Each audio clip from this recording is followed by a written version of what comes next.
there are few cosmetics in Sea of Thieves as coveted as curses. And among this pantheon of widely sought after character alterations reigns the Skelly Curse. That's right, given enough time and effort, you can literally become a skeleton in Sea of Thieves. I mean, I guess you could make a case for the Phantom Curse, but like, yeah, right, as if I go through the effort of grinding out 100 levels in the PvP faction just to become a glorified glow stick. Pay to lose much? Not to mention the actual pay to lose curse you can get from the Emporium. And as such, objectively, the Skelly Curse remains at the top of cosmetics you can unlock. But wait, did I just say 100 levels in a PvP faction? That's right. You might be wondering how somebody like me, who is not very good at PvP, got his hands on one such coveted curse. And don't worry, I will bestow those secrets upon you in due time. Because on my road to level 100, I have learned a lot of tricks on how to immediately improve my PvP skills. But just like any good story, it only makes sense to start at the beginning. December 2nd, 2023. Trust me, I'm going somewhere with this. Season 10 was well underway and I, along with many other creators, was working on finishing my Siren School commendations. And the only way to get those done was via PvP. Good day, gentlemen! Join our alliance! Or die!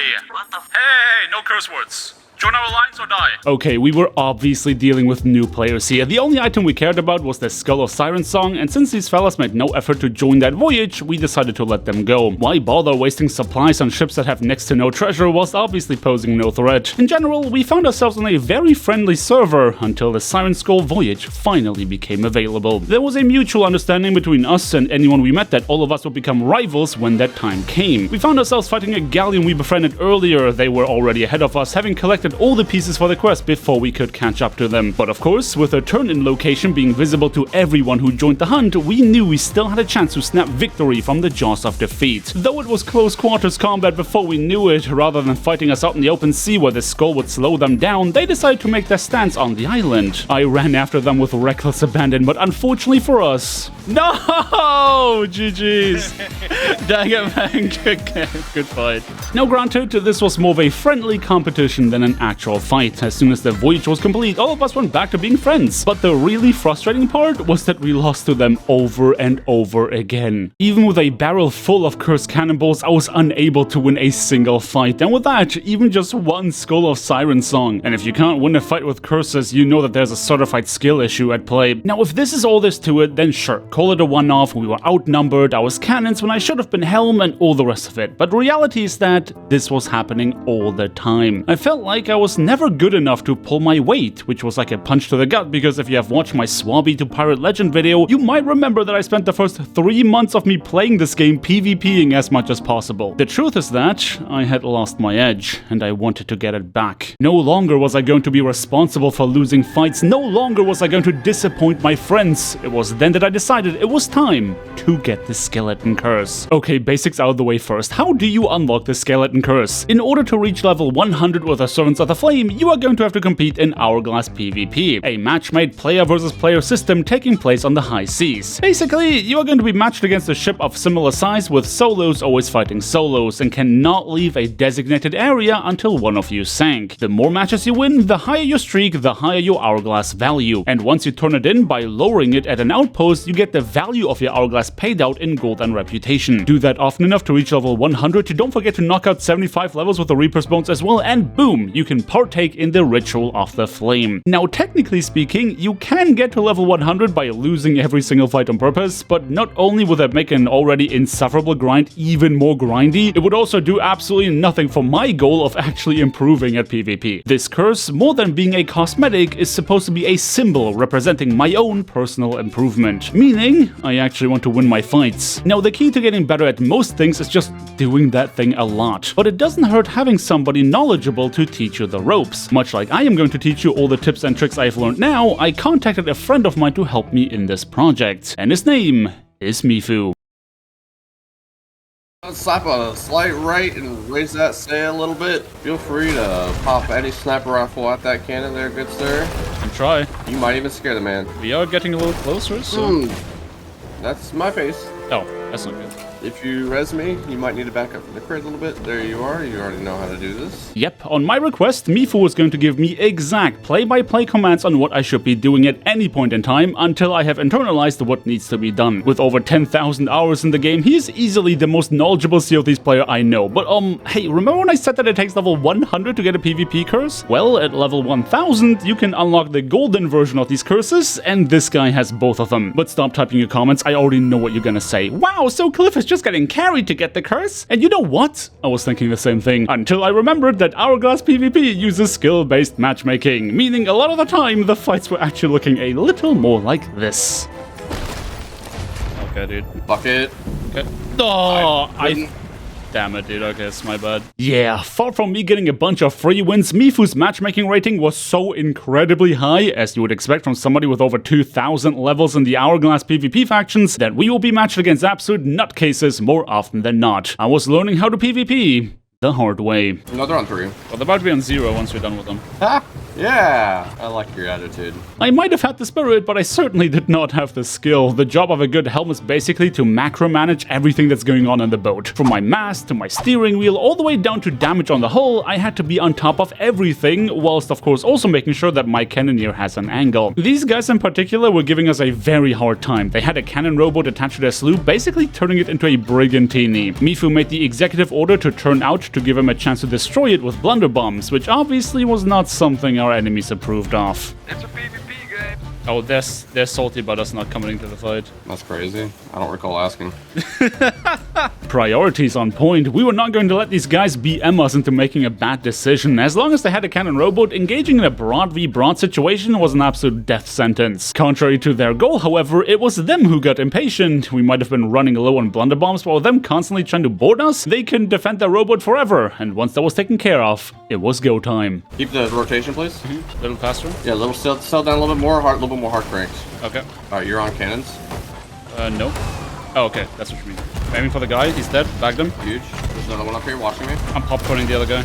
Your eyes do not deceive you, friends. On a duo sloop, a good helm also has to be able to take on the cannons to cover their crewmate when attempting to board an enemy vessel. And of course, to continue putting pressure on your enemies whilst they are on board. I am happy to report that this time I did not mess this up enough for us to lose the fight. And I think it is time for me to bestow some of my secrets upon you on how I made that happen. So allow me to teach you a couple Hourglass sloop basics. You might have noticed that we always try to start our fights circling around the other ship with the left side cannon facing towards them. There's a few reasons for that. Number one, the left side is where the sloop houses its bed, and incidentally, the ship cannot take damage at that point. Meaning, if you get hit repeatedly on the left side, there are fewer points of damage your ship can suffer, and as such, less water for you to be taking on. Furthermore, there's a really neat trick I learned from Payray on how you can helm the sloop in a way that you always create an angle for your cannoneer, which works better on the left side. If you draw a straight line from the lantern next to the wheel, as long as you keep the enemy ship on the left side of that line, you know that you currently have an angle to shoot the other vessel. Conversely, you want to do the same thing at the point where you adjust your sail. If it goes beyond this imaginary line, the angle is lost once again. Since the right side does not have a lantern, you don't have such an easy, straightforward guide to make that happen. But once you've done it often enough on the left side, you'll get a feeling to do it on the right side as well. This one trick that Payray taught me literally transformed my ability to helm overnight. Honestly, my aim was perfectly serviceable the majority of the time, because I've wasted way too much of my life playing FPS games before getting to Sea of Thieves. So I don't really have any secret tips for you here besides just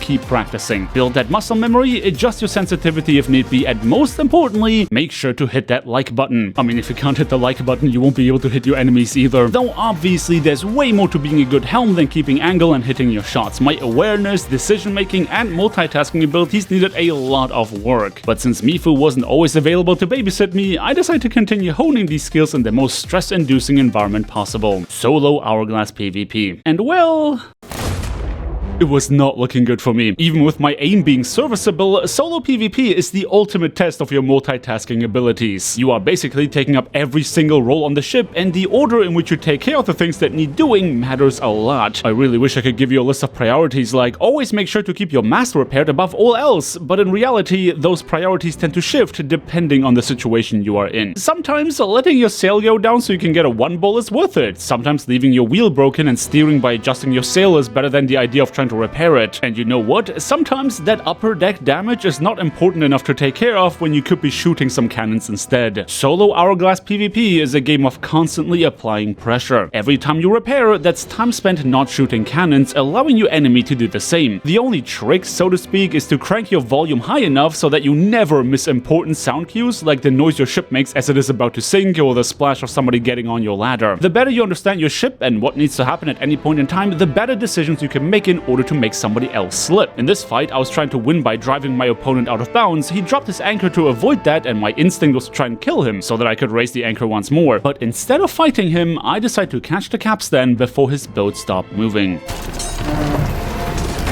Yes! Let's go! I realized in that split second that it didn't actually matter if I died, because victory was achieved by driving him out of bounds. It's things like that, or having somebody board your vessel and not killing them on purpose because you know they have more damage on their ship than you do. Meaning, as long as you get a few buckets in here and there, you can just keep him alive until he sinks. He killed himself! No! Him hitting himself? Oh wait, we did it! Let's go! And you know how to get better at making these split-second decisions in PvP? By checking out our sponsor for today, War Thunder. If you want strategy, you've come to the right place. As the most comprehensive vehicle combat game on the market, War Thunder is sure to deliver an immersive experience. They got over 2,500 tanks, planes, helicopters, and ships of 10 major nations, featuring old-school classics from the 1920s all the way to the modern battle tanks of today. And if you think this game is just boxes trying to knock each other's hit points down, you couldn't be further from the truth. Every vehicle is intricately modeled down to its individual components with stunningly realistic graphics, so you can make strategic decisions on striking where your opponent is most susceptible, all the while using different types of armor, shells, and missiles that behave just like they would in the real world. If that sounds appealing to you, you're in good company. Join a worldwide community of over 70 million players who already enjoy the metric truckload of high-quality content that War Thunder provides. And don't worry, as good as the graphics look, you are very likely to be able to play this game because it is built on the in-house developed Dagger engine, which is heavily optimized to deliver a smooth gaming experience with knockout visuals even on lower-end systems. And the best part, you can play on PC, PlayStation, or Xbox completely for free. Not only that, but if you sign up using my link in the video description or the pinned comment, you can get a massive bonus pack including multiple premium vehicles, the Eagle of Valor vehicle decorator, 100,000 silver lines, and 7 days of premium membership. Available for new and returning players that haven't played for at least 6 months, no matter which platform you prefer. So what are you waiting for? Click the link in the video description and join the battle today. Thanks to War Thunder for sponsoring today's video, and where did I leave off again? Oh, right, the secret on how to get better at making decisions in PvP. Losing a lot of fights. Oh my god, you here? Jesus! Oh, GG's. Whoa! Sword combat working as intended! Come on. No, please. No, please, let me on the ship, I'm begging. Okay, so this is where you conveniently forgot to bucket and you just let me win. Thoughts? Oh, I don't have food on me. Ow, that was nowhere near me. Oh god, no, not the sails. Oh, I'm so dead, I'm so dead. Yep, besides turning up my audio and getting rid of distractions, there really was no better way to improve my decision making than by making a lot of bad decisions. It's basically like building up a memory bank of situations that your brain can compare to the current situation at hand. And since Miffoo was not there to bark orders at me, all I had was the memory of him doing so in the past to guide my actions. Not that this was a magic bullet, but it certainly helped me get the hang of things a bit quicker than without it. The only problem, I was making very slow progress. If I continued at this estimated rate of 3 losses to every win, I wouldn't get the Skelly Curse before I died of old age. I guess that's another way of becoming a skeleton. But since we don't have that sort of time, I had to reveal my secret weapon. Community Weekend. It is now February of 2024 and Rare has announced the Season 11 Community Weekend. The way it works, you know how you have to level up an emissary flag to get more gold and reputation for the things you sell? It's basically like that, except Rare gives us some kind of task that we as a whole community work towards to level up that flag. It's kind of like a metaphor. It's not a literal flag that you put on your ship, so don't worry, it does stack with regular emissary flags. I basically had this weekend of boosted allegiance to get to 100, needing a whopping 32 levels. Yeah, it's not looking good for me. This is basically where the real grind begins, and no better time than now to immediately get derailed because on my server was a fleet of fortune. This was a Season 11 specific world event that's basically like a normal skeleton fleet, except it also dropped a chest of fortune. And since I still needed those for my own commendations, what I meant to say was that a skeleton fleet guarantees a rank 5 Reaper emissary flag, and that's why I did it. You know, as a warm-up, shooting some AI vessels before queuing up for PvP. Obviously, I took out the fleet with no issue, getting my flag to rank 5 before spotting a galleon. Not my favorite way to start the day. I secured the chest of fortune with a drive-by sell before trying to come up with an idea to build some distance so that I could dive. Unfortunately, this was going to be one of those days, because not only did my point-blank ADS blunderbuss shot not take out my target, but every single one of my IO-free shots also simply did not count. Which naturally was a debuff only affecting me. Okay.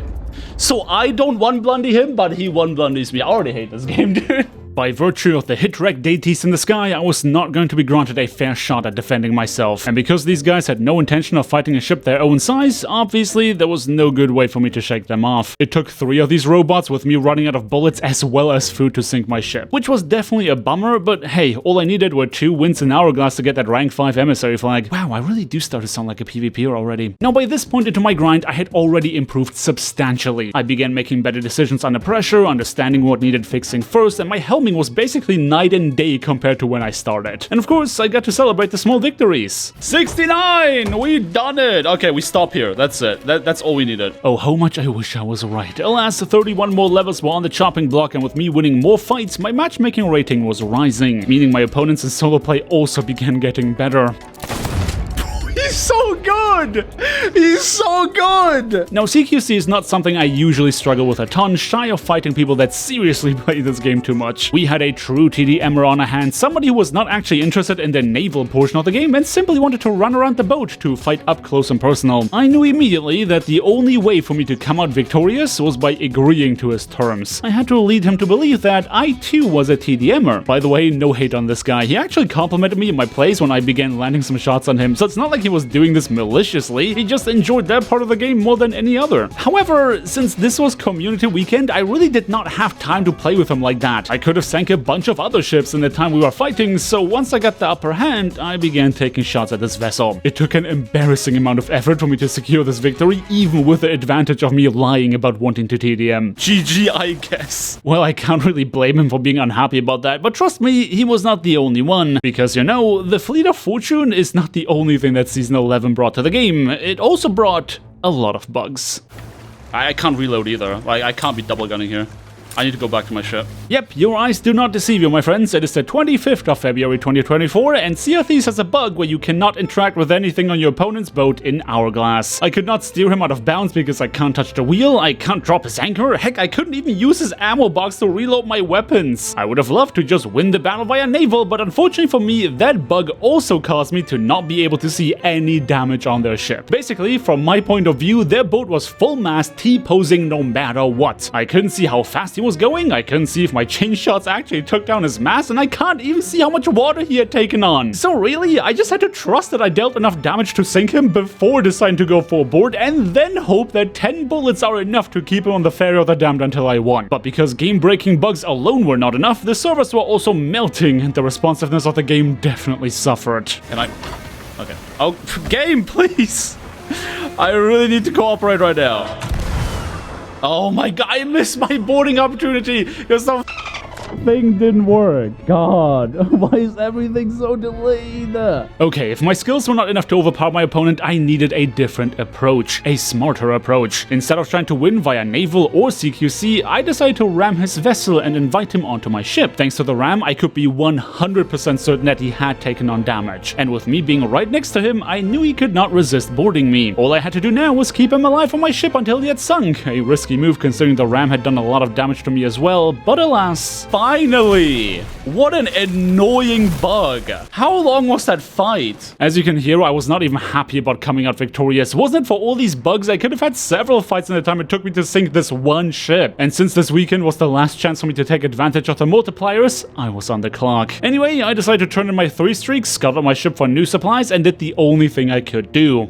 Go again. Frustrated as I was, I did actually get a lot better by this time into my grind. In my next fight, I noticed that my opponent did not want to go for a standard left side spiral, instead setting up for a parallel, usually the mark of a very confident cannoneer. But he did leave his sail halfway, expecting me to do the same in preparation for a spiral. So instead of mimicking his sails, I decided to turn into him at an accelerated pace, which yes, would give him an opening shot, but also set me up to get ahead of him, breaking his angle and granting me easy shots onto his mast. fast. Usually I would prefer a tight spiral to guarantee 1 balls because my cannon aim is not very strong, but this guy was a dangerous shot on the eye of reach, so I had no choice but to build some distance. Eventually, the damage I put into his boat overwhelmed his ability to bucket the water out of his ship, allowing me to win, though not without him sending me yet another parting gift before sinking. I'm telling you, that guy's aim was incredible. But as the voices made me aware, the person I just defeated was actually even more impressive than I gave them credit for. There was a level 1000 guild? What? I just want to fight against somebody in a level 1000 guild? Actually, he might have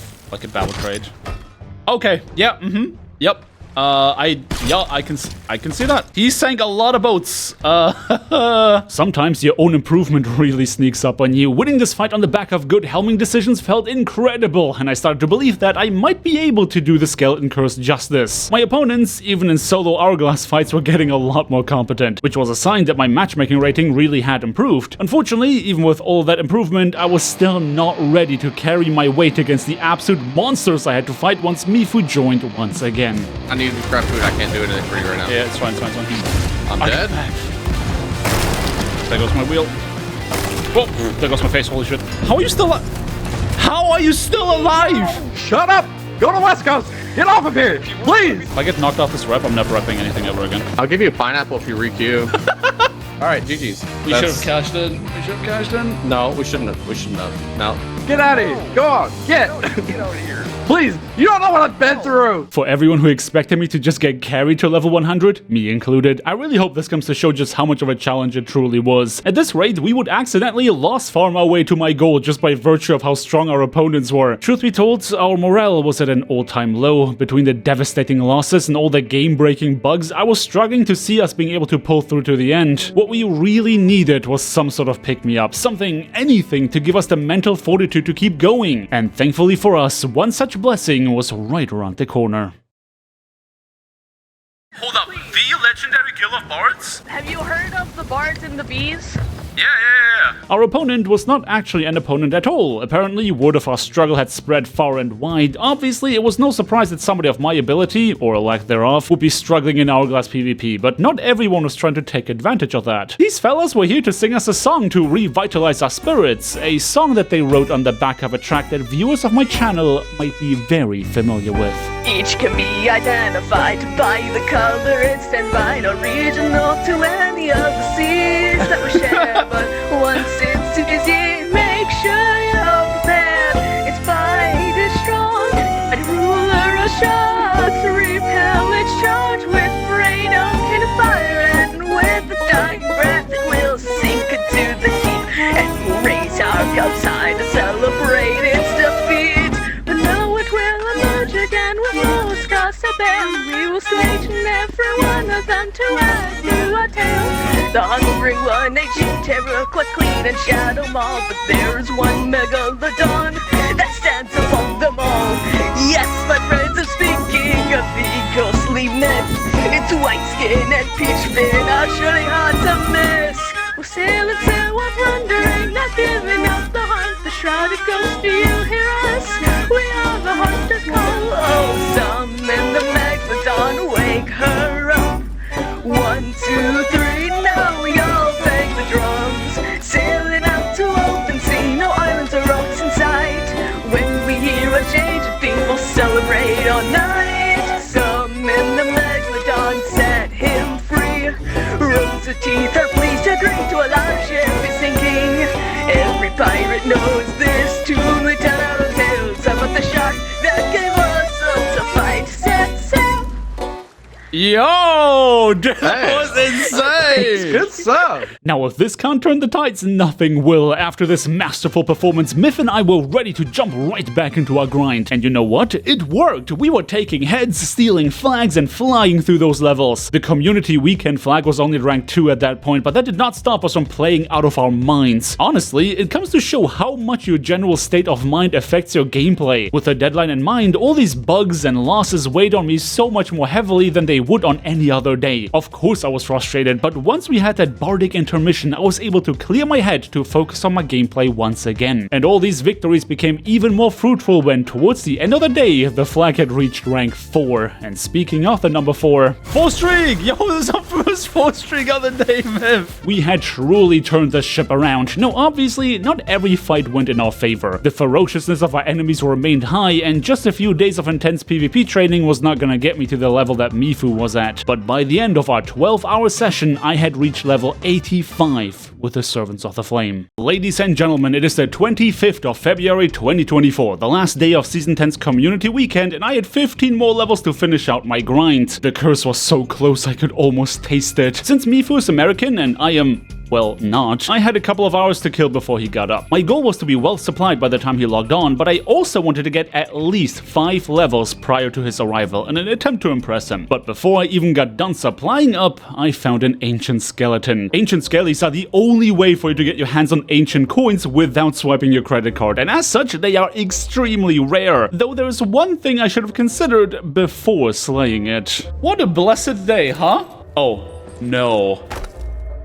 Oh no, what did I do? I just used up my luck for the day, no! Having used up my entire day's supply of luck, the only thing I could rely on was my own skill, and getting carried by Miffoo. Alas, no carrying could take place until our princes awoke from their slumber, and as such, I began the grind for the day. And right off the bat, my opponent was a straight menace. We had put a lot of pressure on each other very early on into our fight, but I did catch him slacking when his unrepaired mast met the business end of my chain shot. At this point, listening to audio was key. I needed to get as many shots in as possible before the water reached my map table, at which point the ship was going to begin creaking very loudly. Until that happened, the mast needed to stay down to force him to choose between getting a move on or staying afloat. And the gamble definitely paid off, because even with my ship dipping dangerously low, victory was mine. Of course, I cashed in my flags and streak immediately, expecting to get absolutely smoked in this new MMR bracket, but that didn't happen. My very next fight was against a lost farmer, and I mean, I'm not above taking a free win if it means I get one step closer to my okay, yeah, never mind, here's the karma. Winning was definitely becoming more difficult because rather than being able to coast on my improvements, skill-based matchmaking ensured to keep me on my toes, if said toes are below the surface of the ocean. That's not to say I lost all my fights, but any mistake I made was definitely getting punished a lot more thoroughly than I was used to. Thankfully, since we had reached a maximum grade 5 on the community flag, every single victory was that much more fruitful. I think my win rate was going from what used to be like 20% up to, dare I say, 50-50? And that's against opponents who were a lot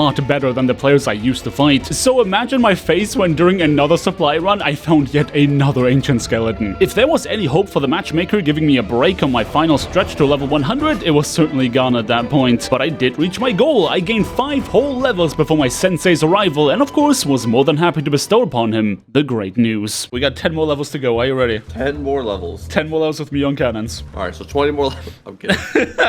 I'm kidding. Yeah, not even my teacher had faith in this going well. And that for good reason. I was already struggling in my own MMR when playing solo, but once Miffoo joined me, once again, our enemies were gonna get a lot more tough. I have no idea what a brave vanguard is, but according to my chat room, these players were extremely dangerous, and I could feel it. I mean, seriously, I was having a hard time even getting a shot in because they just religiously hit me off of the cannons before I could load anything to shoot. And again, every mistake you make in this skill bracket will get punished pretty much immediately. But Miffoo had a secret weapon. Watching me on cannons allowed him to identify why I was having such a hard time landing my shots. I mean, honestly, my helming was quite abysmal prior to starting my skeleton curse grind, but my truly weakest point was cannoning. I still wanted to focus more on being a good helm because so many of my friends are already fantastic cannoneers, so I figured I could support them better by improving that part of my gameplay. But now, it was me on cannons, and if I wanted that curse, I had to improve that as well. And this is when Miffoo gave me the single most impactful piece of advice to make that happen. Shoot where the enemy is going, not where they are. Miffoo noticed that I instinctively tried to get close enough to where I didn't have to lead my shots. Incidentally, when fighting really good players, getting that close is a death sentence because trust me, they will not miss a shot. So instead of leaning on my crutch, Miffoo told me to just keep doing what I do except take my current aim and move it slightly to the side. And honestly, it sounds so dumb and obvious, but it literally felt like I began seeing the Matrix. Just a few shots were enough for me to get dialed in and be able to anticipate the trajectory my cannonball would take, and I was landing an unreal amount of one balls. Oh yeah, a one ball is when you take out a player via cannon fire. Going from hoping to just land a hit at all the way to being able to target specific parts of their boat like their cannon line or their helm fundamentally changed the game. But that wasn't actually the secret weapon. Okay, I don't even want to bring this up because bringing attention to it means that more people are going to do this in Hourglass, but I mean, I'm not planning to go back in there once I get my curse anyway, so who cares? Yeah, so cannon robots are extremely overpowered powered in Duo Hourglass. Getting me to actually land my shots was like a prerequisite to have any chance in this MMR bracket, but having an additional cannon on our side was the secret weapon we needed to catch our enemies off guard. Why is there always one guy who's good as hell on cannons?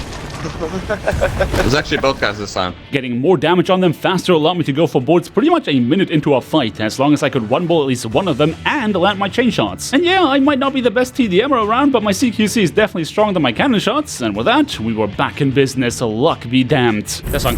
Huge. Yo, we defeated the Brave Vanguard, let's go! Hell yeah, dude. And this was not just a one-off, I honestly caught myself off guard over how consistently I managed to land my shots with just the one tip that Miffoo gave me. And thanks to our cannon rowboat as a secret weapon, we were able to absolutely fly through these last 10 levels. Go away, Cliff. And you know what that means, right? With another 3 streak in our pocket, we were ready to head on over to the Reaper's hideout to finally finish my grind. There was nothing standing between me and the skeleton curse any longer, because once our flags were sold and the streak was cashed in, I hit level 100. Now all I had to do was participate in the Ritual of the Flame. Though my victory lap was stopped in its tracks because for some reason the door to the hideout would not open, which is when I realized that I actually had to claim the shanty to proceed further and unlock the curse. Bro, not us playing the wrong song because I hadn't claimed this yet. Anyway, for my epic moment, let's go. Why is it doing it? Okay, I'm glad I got the fails out of the way before the actual main event, reminding you of War Thunder. Certainly you didn't forget that you can play the game for free on PC, PlayStation, and Xbox, right? With a whole host of free items to get you started simply by clicking the link in the video description below. Alright, just checking. The elevator eventually took us down to the lair, and as much as I would have loved to go to the Bonesmith immediately, first I had to participate in the Ritual of the Flame. Allegiance to the flame, with countless vessels sunk in our wake, charting a course of fire and fury.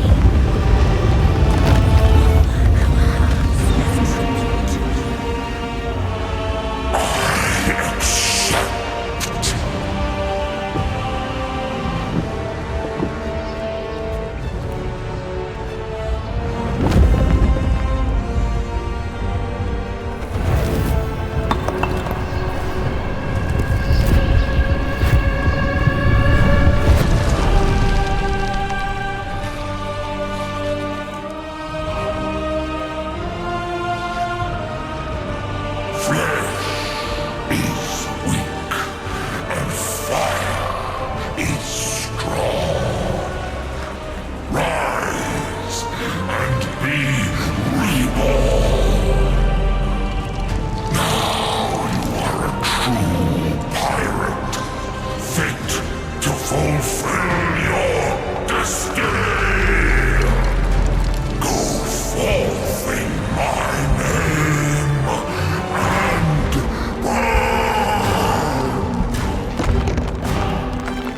We had done it. I have finally become a skeleton, and because I surpassed level 100 with the Reaper's bones on top of the Servants of the Flame, I also get access to my first set of bones. And this, my friends, is only the beginning of a brand new chapter. So if you want to watch me put my bones to good use, make sure to check out my last video in which I used the newly added bone callers to create my own skeleton army. You can find the code on screen right now, but until then, thank you everybody so much for watching. I hope you guys have a day filled with fearsome battles on the sea. And until next time, peace!